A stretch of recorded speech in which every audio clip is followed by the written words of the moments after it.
She had exactly 3 seconds to make a choice that would change everything. 3 seconds before the door would slam shut and her life as she knew it would vanish. But we're getting ahead of ourselves. Let me take you back to where this really began. Because what happened to Najma isn't just a story. It's a window into a world most of us will never see. And honestly, after hearing what she went through, you'll never look at your own struggles the same way again. It was an ordinary Tuesday morning in Egypt. The kind of morning where the sun rises hot and fast and the streets start buzzing with life before most of us even hit the snooze button. Najma was doing what she did every Tuesday, leading a small prayer group in a quiet neighborhood, helping women who had nowhere else to turn, offering hope in places where hope was dangerous to even whisper about. Now, before we go any further, if you've never heard stories like this before, do me a favor. Hit that subscribe button right now, because the things we're going to uncover on this channel will challenge everything you think you know about courage. And trust me, you'll want to be here for what comes next. Najma wasn't famous. She wasn't on television or leading massive crowds. She was just a woman with an unshakable faith and a calling that she couldn't ignore, even when ignoring it would have been the safer choice. For years, she'd been quietly ministering to people, sharing her beliefs, helping those who felt forgotten. Some people loved her for it. Others, well, they'd been watching her for a very long time. That Tuesday started like any other. Morning prayers, a simple breakfast, messages from women who needed encouragement. She had plans to visit a family later that afternoon, people who'd been struggling and needed someone to remind them they weren't alone. She grabbed her bag, stepped outside, and started walking down the familiar street she'd walked 1,000 times before. But something was different that morning. Have you ever felt that prickle on the back of your neck? That sense that something's just slightly off, but you can't quite put your finger on what it is? Najma felt it. She slowed her pace, glanced around, saw nothing unusual. The fruit seller was arranging his oranges. The old man at the corner was sipping his tea. Everything looked normal. Everything felt wrong. She kept walking. And that's when she noticed the car. It was parked at an odd angle, and there were men inside, watching. Not just glancing, watching. The kind of watching that makes your blood run cold. The men got out of the car. 3 of them. They moved quickly, purposefully, like this wasn't their first time doing something like this. Najma's heart started pounding. She looked around for help, for witnesses, for anyone who might step in. The fruit seller was suddenly very interested in his oranges. The old man had disappeared. The street that had been bustling with life just moments before seemed eerily empty. Now, I want you to think about something for a second. Put yourself in her shoes. You're alone. You're being approached by men who clearly have bad intentions. You know that if you scream, if you run, if you fight, it might make things worse. But if you don't do something, anything, you're going to lose control of this situation completely. What do? Seriously, pause for a second and think about it. Drop a comment below and tell me what you would have done in that moment, because I guarantee you what Najma chose to do next was not what most of us would have chosen. She started praying, out loud, right there on the street with these men closing in on her. She started praying, not quietly, not under her breath. She prayed like her life depended on it, because in that moment, it absolutely did. The men didn't stop. They reached her, and before she could react, before anyone could intervene, they grabbed her, one hand over her mouth, strong arms pinning her, and she was being dragged toward the car. She tried to fight, she kicked, she struggled, but there were 3 of them and 1 of her, and within seconds she was inside the vehicle and the door was slamming shut. That sound, that heavy, final slam of a car door, that was the sound of her world changing. The car started moving immediately, speeding through streets that became less and less familiar with every turn. Najma's mind was racing. Who were these men? Where were they taking her? What did they want? But deep down, in that place where we keep the truths we don't want to face, she already knew. This wasn't random. This wasn't a robbery. They knew exactly who she was. Inside the car, nobody spoke. The silence was somehow worse than threats would have been. Najma tried to see where they were going, tried to memorize turns and landmarks, anything that might help her later. But the driver was taking routes that seemed deliberately confusing, doubling back, taking side streets, making sure that even if she escaped, she'd have no idea how to get home. After what felt like hours, but was probably only 45 minutes, the car finally stopped. They'd arrived at a building on the outskirts of the city. Not abandoned, but isolated. The kind of place where you could scream and nobody would hear you. The kind of place people got taken to when those in power wanted to have a very serious conversation, away from prying eyes. They pulled her out of the car, and she got her first real look at the men's faces. Cold. Determined. These weren't people who could be reasoned with. These weren't people who were having second thoughts. They had a job to do, and they were going to do it. Inside the building, Najma was taken to a small room. Concrete walls. A single chair. One dim light bulb hanging from the ceiling. If you've ever seen a movie and thought those interrogation rooms were exaggerated for dramatic effect, let me tell you, they're not. This was exactly that. This was a room designed to break people. They sat her down in the chair, and finally, after all that silence, one of the men spoke. He told her she had a choice to make. A simple choice, really. All she had to do was say a few words. Renounce her faith. Admit that everything she'd been teaching was wrong. Promise to stop spreading her beliefs. Just words. That's all they wanted. Just words, and she could go home. She could go back to her life. Everything could go back to normal. But here's the thing about words. They're never just words, are they? Words have weight. Words have power. Words can save you or destroy you. And in that moment, Najma knew that the words they were asking for would destroy everything she believed in, everything she'd built her life around, everything that gave her existence meaning. She looked at the man and said no. Now, I know what some of you are thinking. You're thinking this sounds extreme. You're thinking maybe this is exaggerated. You're thinking surely someone would have done something. Surely someone would have noticed she was missing. Surely the authorities would have stepped in. And you'd be right to think that. Because in most of our lives, in most of our countries, that's exactly what would happen. But this isn't most places, and Najma's situation was more complicated than it appeared. See, the men who took her weren't just random extremists.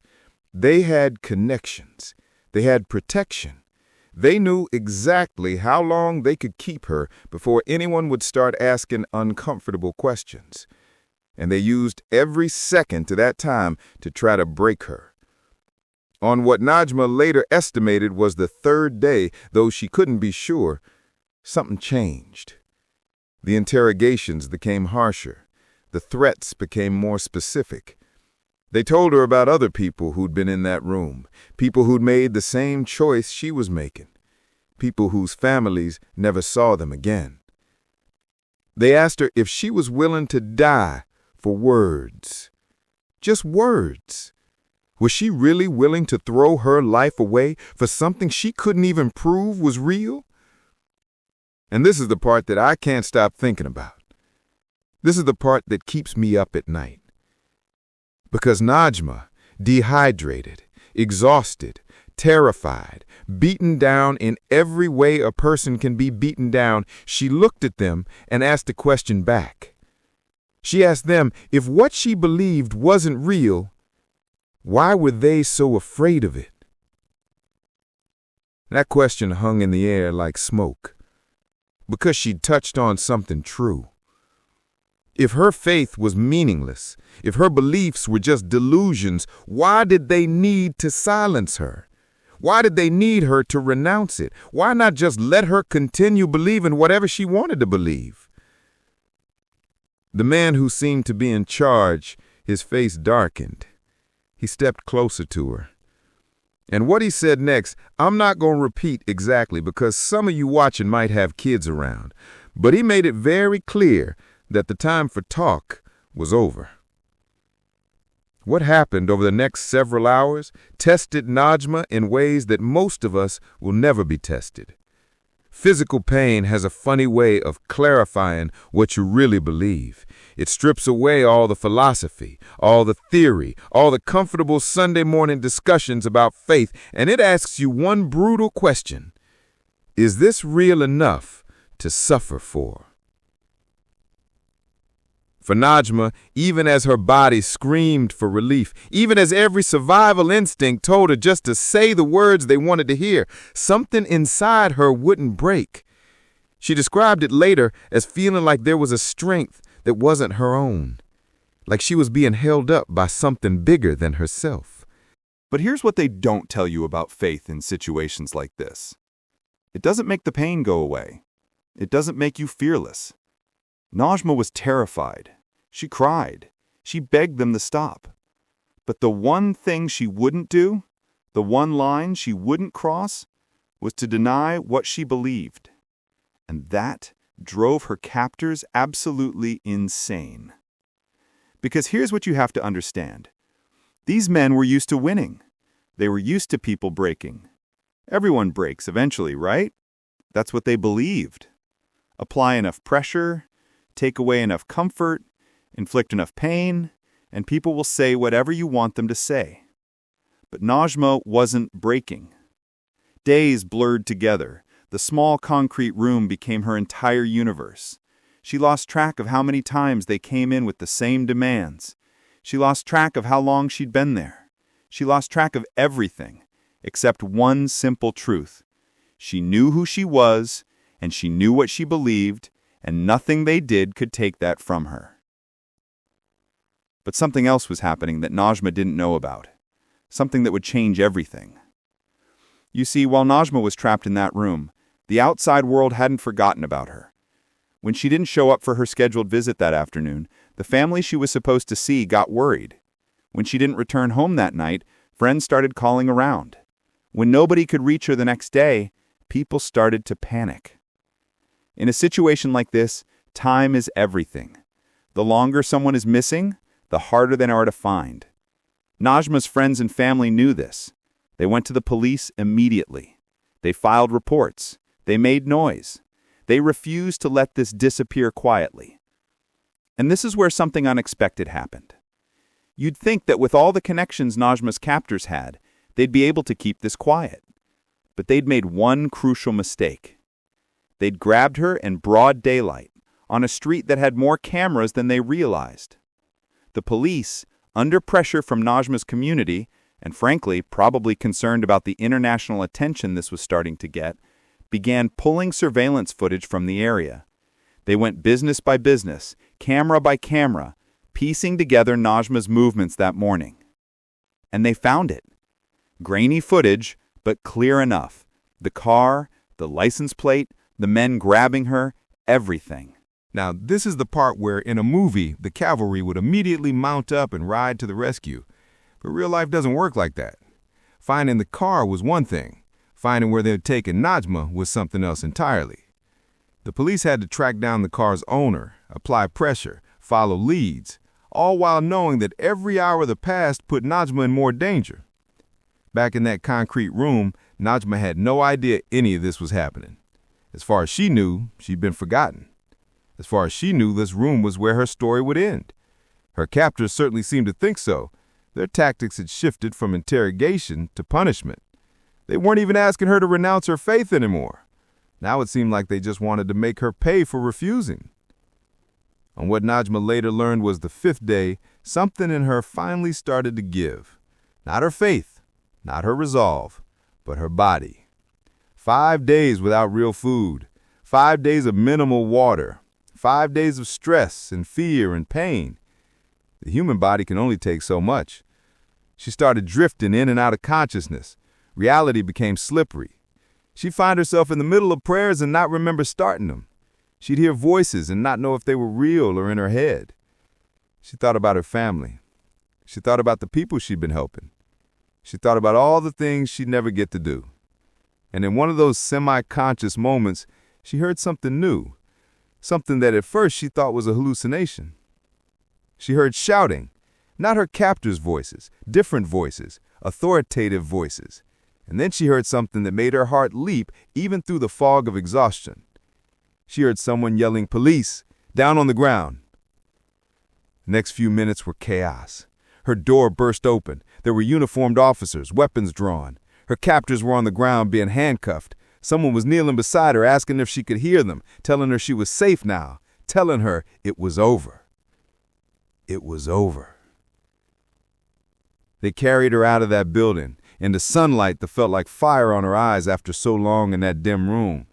There was an ambulance waiting. Paramedics swarmed around her, checking vitals, starting IVs, asking questions she didn't have the energy to answer. As they loaded her into the ambulance, they caught a glimpse of her captors being led away in handcuffs. The man who'd been in charge, the one who'd threatened her, who'd hurt her, who'd been so certain he would break her, looked at her one last time.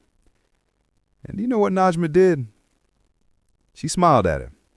Not a triumphant smile, not a mocking smile, but just a smile that said, "I told you. I told you that you couldn't break this." The hospital became her new world for the next week.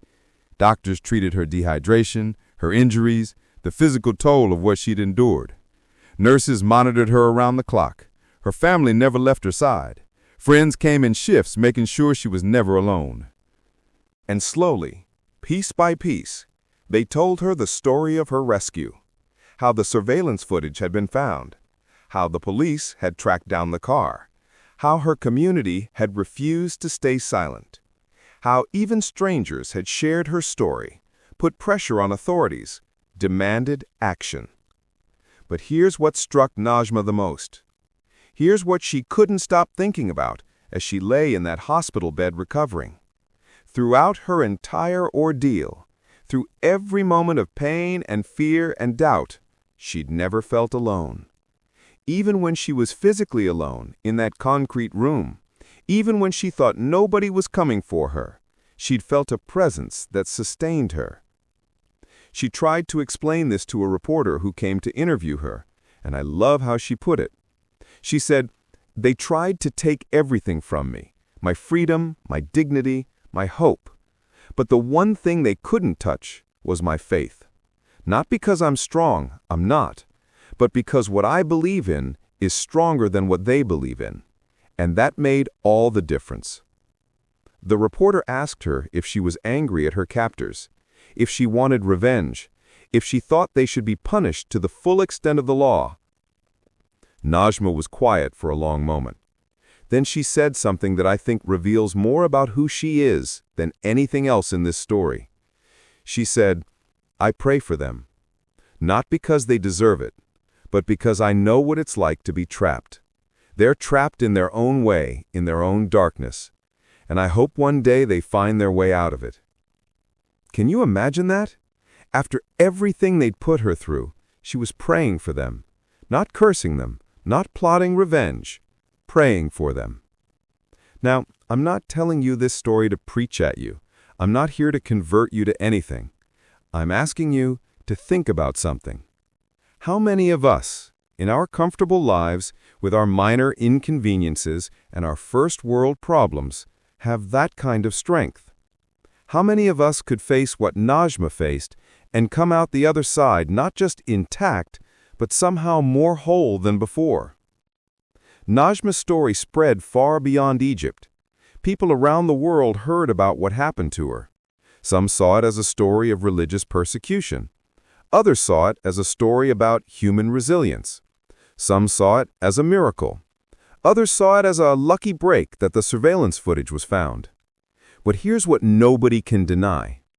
A woman was taken, a woman was tortured, a woman was given every reason to give up, to recant, to save herself by simply saying words, and she refused.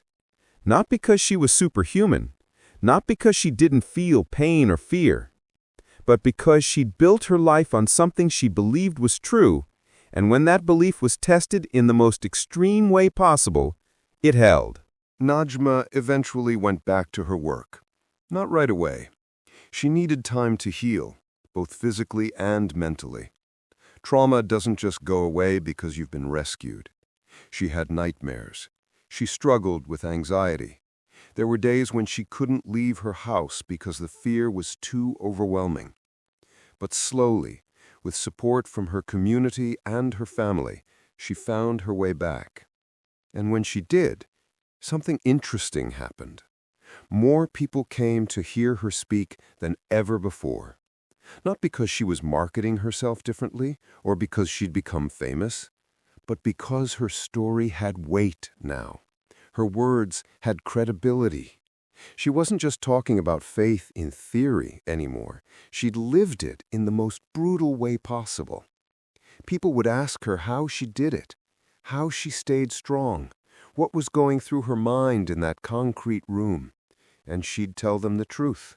It wasn't strength in the way we usually think about strength. It was something else. It was knowing, deep in her bones, that what she believed was more real than what was happening to her body.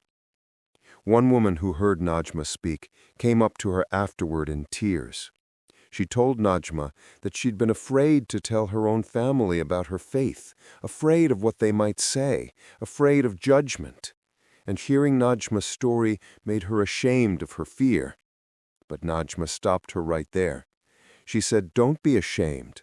My situation is not your situation. We all face our own battles. The courage to speak truth to your family over dinner might be just as hard as the courage I needed in that room. Don't compare your struggles to mine. Just be faithful where you are." That's the kind of wisdom you don't find in books.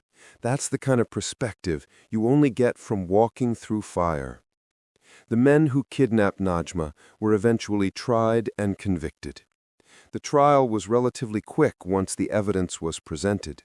The surveillance footage, Najma's testimony, even confessions from some of the men who cut deals for lighter sentences.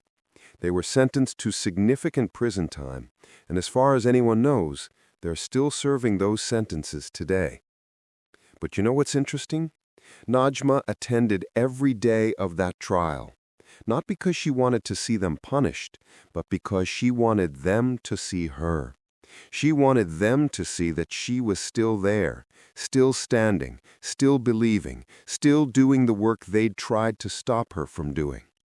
On the last day of the trial, after the sentences were handed down, Najma did something that shocked everyone in the courtroom. As the men were being led away, she called out to them. She said, "I forgive you, and I'll keep praying for you." One of the guards later told a journalist that he'd been working in that courthouse for 20 years and he'd never seen anything like it. Here was the victim, who had every right to hate these men, offering them forgiveness they hadn't asked for and didn't deserve. But that's who Najma is, and maybe that's why this story matters. See, we live in a world that's obsessed with revenge, with getting even, with making sure people who hurt us suffer just as much as they made us suffer. We call it justice, but sometimes it's just dressed up revenge. And in a world like that, someone like Najma is a pattern break.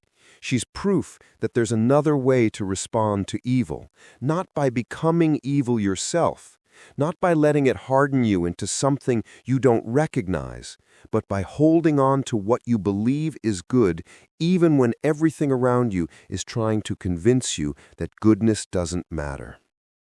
Now, I'm not naive. I know that not every story like this has a happy ending. I know that Najma was lucky in ways that others haven't been. I know that right now, as you're watching this, there are people in situations just like hers who won't be rescued, who won't have surveillance footage to help the police find them, who won't survive to tell their stories.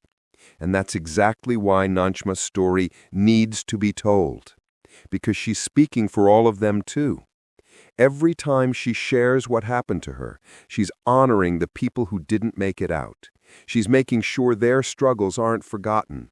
She's reminding the world that these things are still happening, right now, in places that seem far away but are actually closer than we think.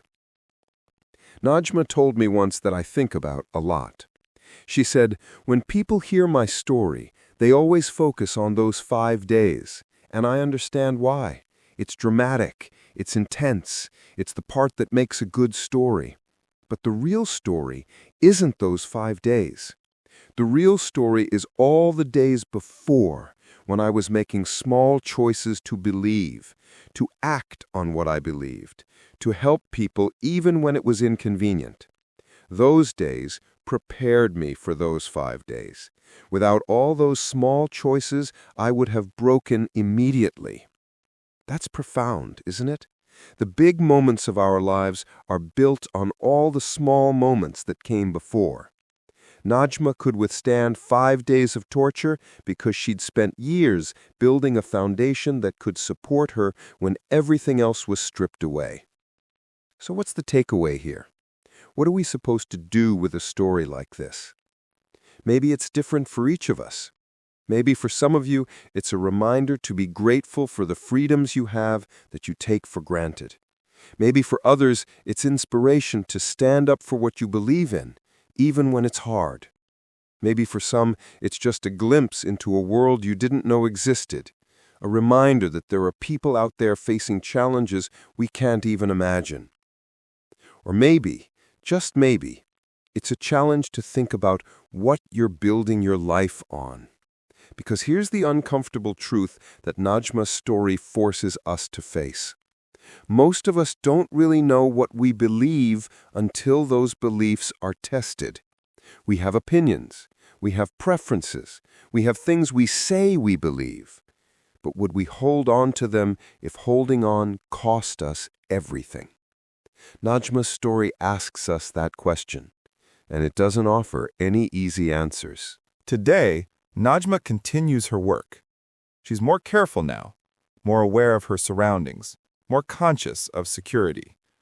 The people she works with have put protocols in place to try to prevent something like this from happening again. But Najma refuses to live in fear. She refuses to let those 5 days define the rest of her life. She still leads prayer groups, she still helps women who have nowhere else to turn, she still shares her faith with anyone who wants to hear about it. Because for her, this isn't just a job or a hobby or a phase. This is who she is. And 5 days in a concrete room couldn't change that. The last thing I'll leave you with is something Najma said that I think sums up her entire perspective on what happened to her. Someone asked her if she regretted her choices, if she wished she'd been less visible, less vocal, less committed to her work so that she might have avoided being kidnapped in the first place. She thought about it for a moment, then smiled. "I regret that those men felt they had to do what they did. I regret that there's so much fear and hatred in the world that someone like me is seen as a threat. I regret the pain I caused my family when they didn't know if I was alive or dead. But do I regret being who I am? Do I regret believing what I believe? Do I regret helping people who need help? Not for a second." And then she said something I'll never forget. She said, "Those 5 days were the worst 5 days of my life, but in a strange way they were also proof that everything I've built my life on is real. When everything else was taken away, when I was stripped down to nothing, what I believed was still there, still true, still sustaining me." How many people get that kind of confirmation?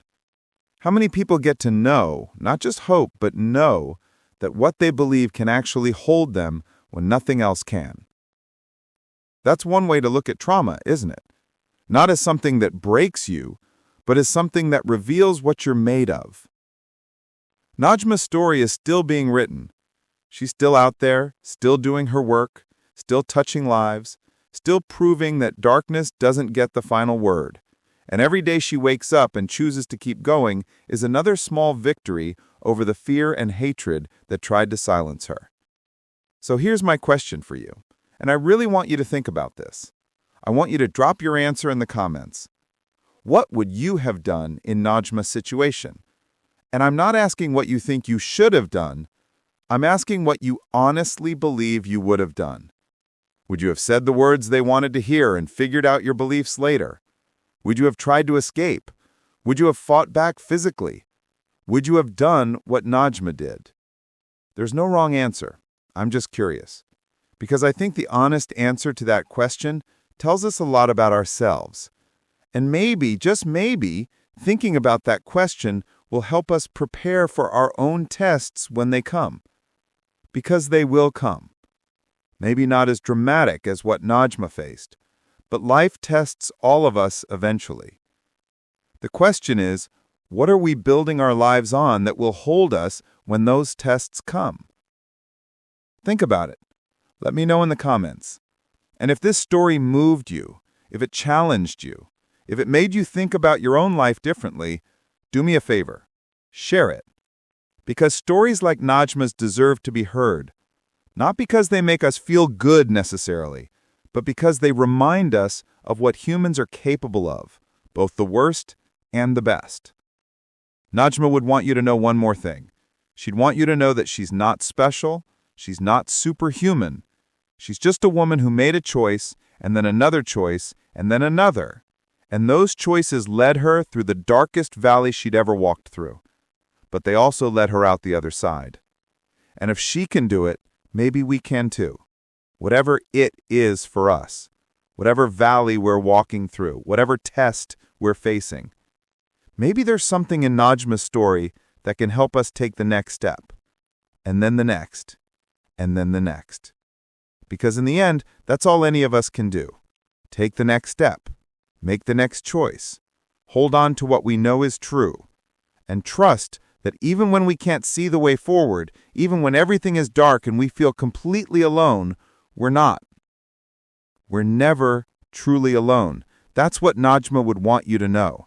That's what her story, all of it, the kidnapping, the torture, the rescue, the recovery, all of it, that's what it points to.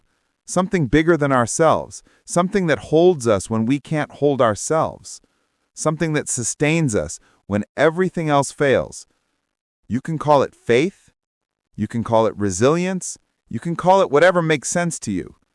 But whatever you call it, Najma's story is proof that it's real, and that it's available to all of us if we're willing to reach for it, if we're willing to build our lives on it, if we're willing to hold on to it, even when everything else is being stripped away.